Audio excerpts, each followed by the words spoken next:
प्राचीन समय की बात है। एक नगर में एक धनी व्यापारी रहता था। उसके पास धन दौलत, घर, सम्मान सब कुछ था, लेकिन उसके जीवन में एक बड़ी कमी थी। उसके कोई संतान नहीं थी। व्यापारी और उसकी पत्नी इस बात से बहुत दुखी रहते थे। दोनों भगवान से प्रार्थना करते रहते कि उन्हें एक संतान का सुख मिले। उस व्यापारी की भगवान शिव में बहुत आस्था थी।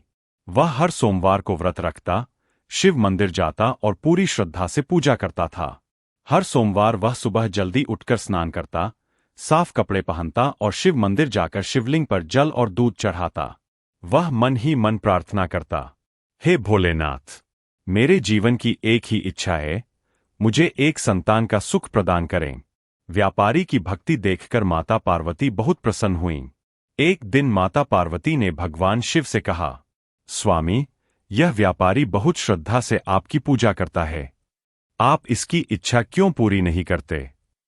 भगवान शिव मुस्कुराए और बोले, देवी, इस व्यापारी के भाग्य में संतान सुख नहीं लिखा है।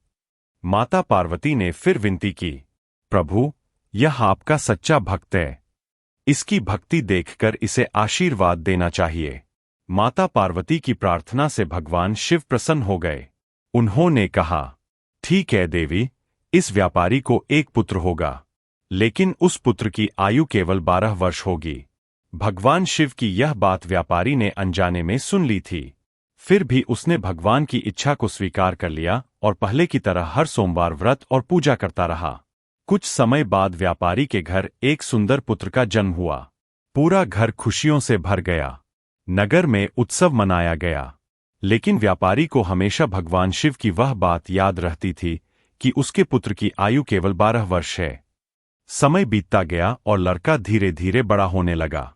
जब वह 11 वर्ष का हुआ, तब व्यापारी ने सोचा कि उसे काशी भेज देना चाहिए ताकि वह शिक्षा प्राप्त कर सके और पुण्य भी प्राप्त करे। उसने अपने भाई को बुलाया और कहा, इस बच्चे को काशी ले जाओ, रास्ते में यज्ञ करते हुए जाना। दोनों काशी की ओर निकल पड़े। रास्ते में वे एक नगर में पहुंचे। वहां उस समय राजा की पुत्री का विवाह हो रहा था। राजा का होने वाला दामाद एक आंख से काना था। राजा को डर था कि यदि यह बात सबको पता चल गई तो उसकी बदनामी होगी।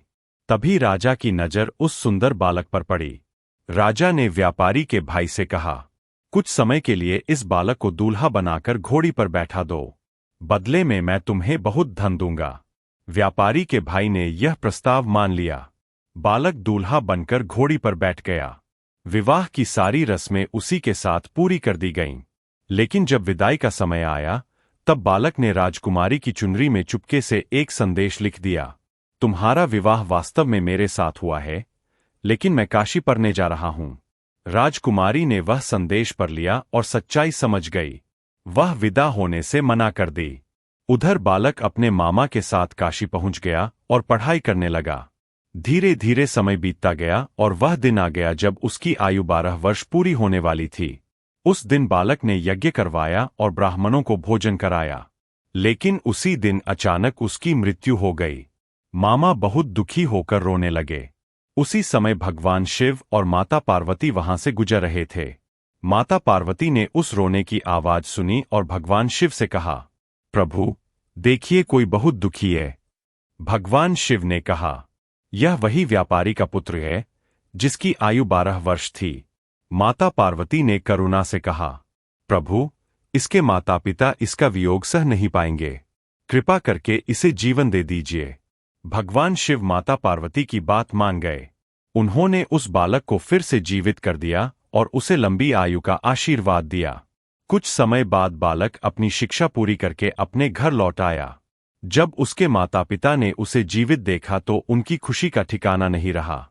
उन्होंने भगवान शिव का धन्यवाद किया और जीवन भर सोमवार का व्रत करने का संकल्प लिया।